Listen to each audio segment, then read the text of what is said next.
All right, welcome back to this series of tutorial videos surrounding the backdoor access, the admin tool, as it were, for board members.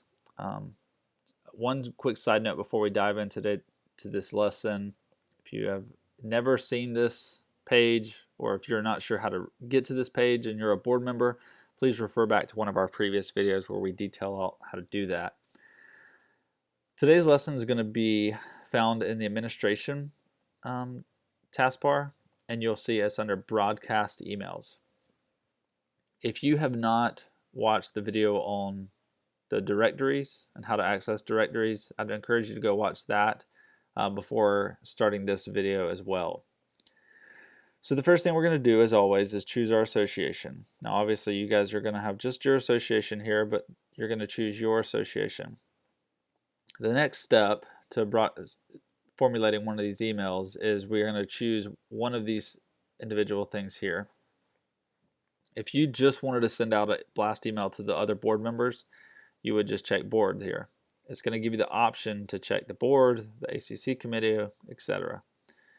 If you wanted to send out an email to just the web users who have activated their online portal, so they've registered in our system, you could just check web users. And then thirdly, these are the main three you're going to use, is the directory, where you would have access to just send a message to all homeowners or board members again. It's kind of redundant, I know, but that's just how the system is set up. Now, if you choose all homeowners here, I just want to make sure we communicate this clearly. Any homeowner that we have an email for on file will be included in this batch. This is all homeowners that have registered an account, as well as any that haven't, as long as we have their email on file.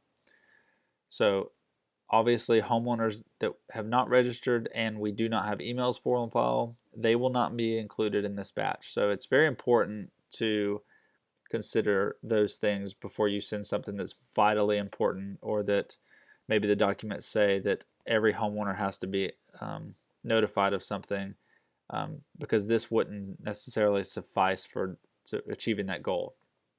You have a few other things here. Sections are going to be something that are primarily not going to be used from a board member perspective. It's more of an internal grouping. And then interest groups. Interest groups are something we haven't talked about, but if you have a very active community, you can set up interest groups for different committees. And this literally can be anything. It can be the bunco team, or it can be the clubhouse crew. It can be whatever you set up as interest groups. You can have different committees, as it were, and you can send out emails basically specifying which interest group you want to send an email to. And basically from here, it's just set up like any other email would be. In addition to what you choose up here, you can actually add additional emails to send this to as well. Obviously a comma would separate the emails. You would set up a subject, email subject here, and then you could choose any attachments that you may have. And then from there, again, it's just like a typical WordPress file where you would create the body. If you happen to have written out the email in WordPress, you can actually go up here and click on this little WordPress. You can paste from WordPress. So you'd paste it in here, and then you'd hit OK. And then obviously I would highly encourage you to review everything, because once you set email, once you press this button down here at the bottom, email, it is sent and it is not coming back. So so a couple of notes. This email is being sent to your homeowners from a do not reply email that's from sync, basically. So your homeowners will not be able to reply to this email from that.